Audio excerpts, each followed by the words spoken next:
Hello world of YouTube, and welcome to my Bullet For My Valentine Reformatted Discography review.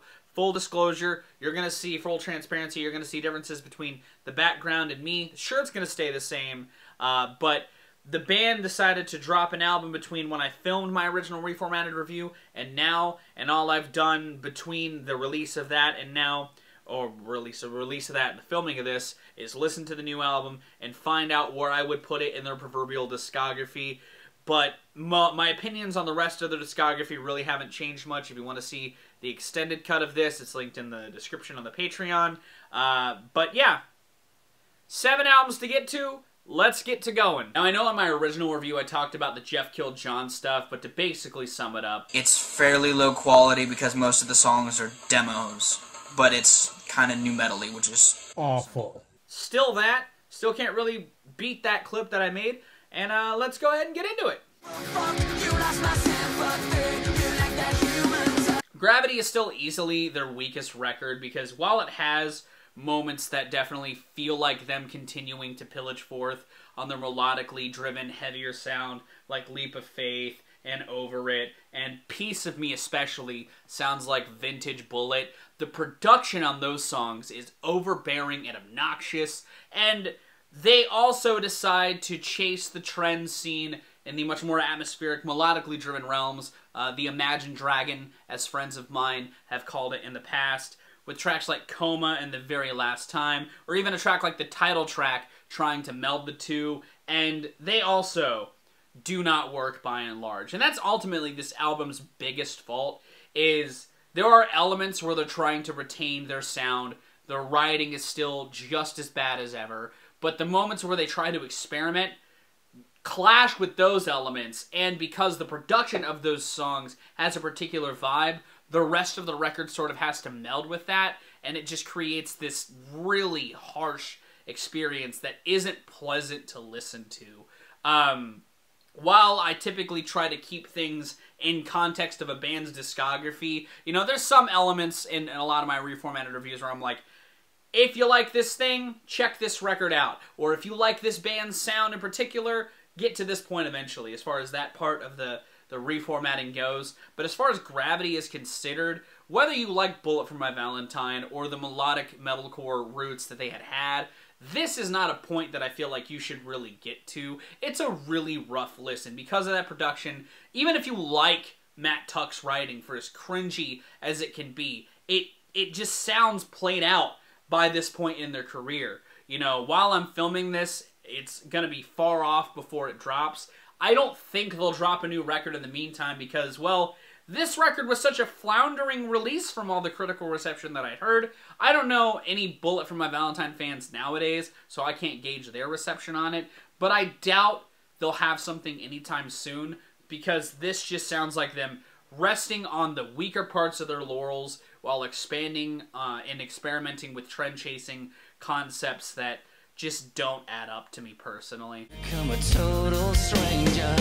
I've seen another side. While Temper Temper was a record that I was initially, when it was coming out, really excited for because, unfortunately, I used to be a really big fan of their third record, its actual release is more so a weaker outing for reasons that Fever was also weak for, but stand out a little more to me on this project. It feels like they're definitely trying to recreate Fever, which was a big success for them at the time. I think it kind of falls short because it is very watered down. It's a watered down product in comparison to Fever. You know, there's tracks like the title track or Leech or Riot or Saints and Sinners that definitely feel like they're trying to channel that same sort of style and songwriting capabilities, but it feels all the more cringy on this project. Breaking Point as well.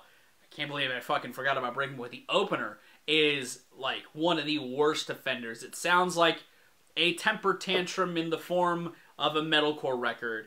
And when they're not doing that, they're trying to just chase the Poison fame with like a Tears Don't Fall sequel that is incredibly weak and, again, sort of exemplifies.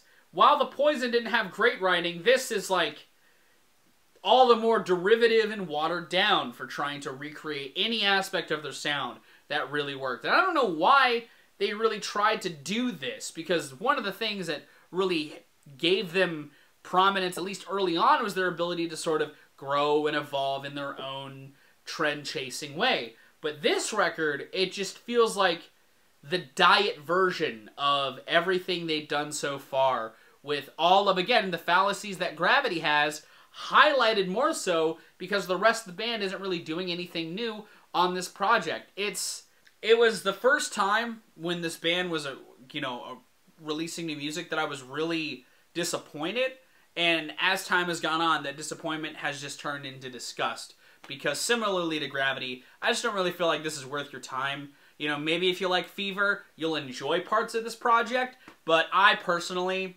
I don't really like anything on it. I feel like it's another sort of waste of time, similarly to Gravity. So I had a hard time choosing which record was really going to go next in the ranking, if only because the record I was contemplating this with, I don't think has aged all that well, nor was it probably really all that good to begin with. I was just wrapped up in the hype of this band. But Venom came out at a time when I was already done with the band as a whole. I had checked it out when it came out and talked about it, or like gave it a rating on the original, the first listening log on Rate Your Music, but revisiting it, I forgot how forgetful this record was, and that's ultimately why I'm putting it below the next record I'm going to talk about, because while that record has issues, I feel like it's a far more memorable experience than anything on Venom. Sure, it sees them channeling aggression in a much more harnessed fashion than the records that this is sitting between in the ranking, but they don't do anything gratifying with it. Sure, tracks like the title track and No Way Out and Playing God and Run For Your Life are decent cuts, and again, I like the aggressive edge that this record leans towards, that sort of bounces back from Temper Temper. It's definitely a bounce back from that in quality, but I think because they're just in this sort of meddling frustration with themselves as a band, it feels like they don't really know what to do. You know, like I said, in Temper Temper, one of the things that was really interesting about this band, at least initially, was their ability to chase trends and craft something their own, while kind of acting like the Ditto version, the music version of Ditto, the Pokemon.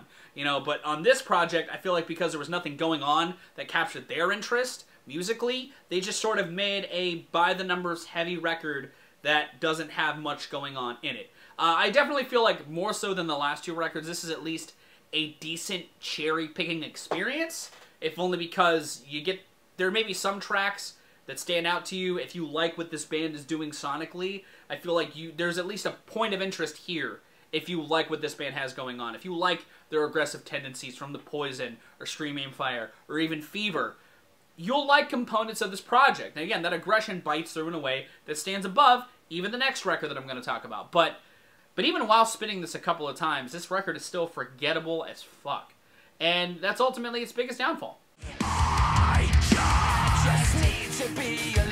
So this new self-titled album was actually kind of a weird spin, because I didn't know what to expect. I didn't know if they were going to continue down the Gravity path, if they were going to double down on the Venom heaviness, or if they were going to do something completely different. Instead, they do a little bit of column A and a little bit of column B, because you do still get stuff that's very reminiscent of what they were doing on Gravity, with tracks like Rainbow Veins and Shatter, and some of the hook work on Can't Escape the Waves. They still got the whoas and some of that glossy production that I just think held that record back. It's devoid of character.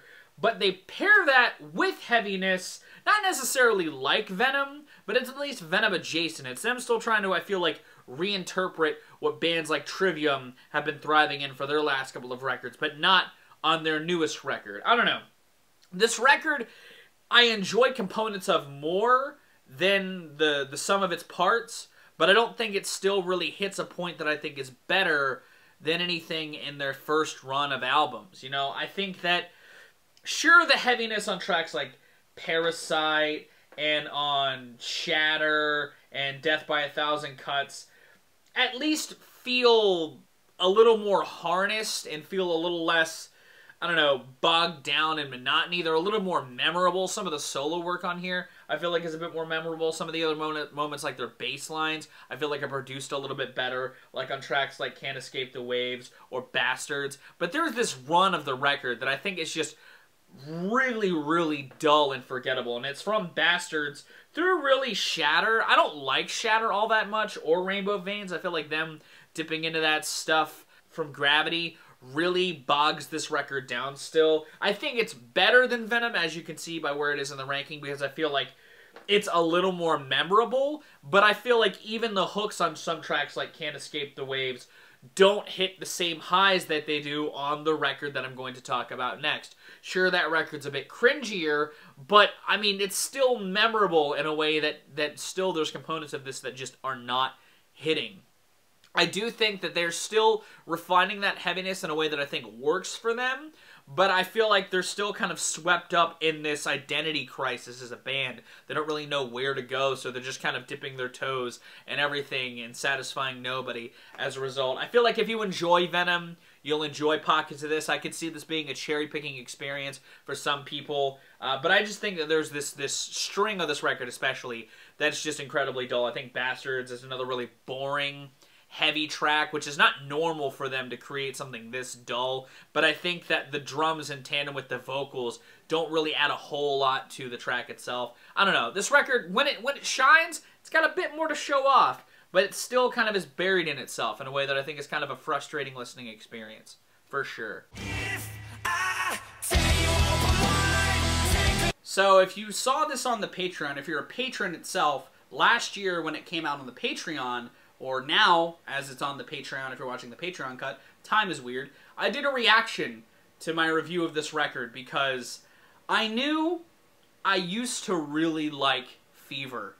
And when spinning it for this review, I couldn't help but laugh because this record is really cringy.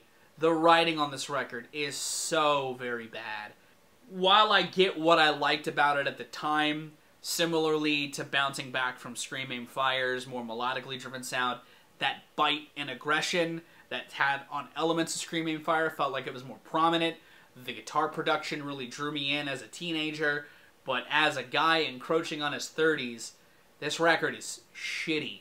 The only reason why it's above Venom to me is because the hook work on here is a lot more accessible and catchy than on Venom. There's at least more memories, bittersweet memories, to be had with this project than Venom. I could easily see somebody putting Venom above this and putting Fever much lower down in the ranking, but, and you could call it nostalgia for 11 years ago, but respinning this, it was shocking to me, because I hadn't spun this record in a long time, how much genuinely was cemented in my brain still. That's how memorable this record is. You know, it made me laugh a lot. It was like thumbing through some old photo albums or watching some old home movies, like memories were sort of, again, bittersweet memories. But no, memories in general were just flooding back to me, and I had a trip respinning this record, and I feel like if you like Scream Aim Fire or The Poison, you'll like this record potentially more than Venom, if only because it still retains a lot of the hook work and melody work that was on those two records. The writing just takes an even bigger dip than those two records, and while it didn't show to me at the time, it definitely shows to me now. And yeah, this is a weird listen for me. This was a weird record for me to revisit. I'm sure I probably made this my album of the year in 2010. That's how much I loved this record. But yeah, it definitely ain't it, Chief.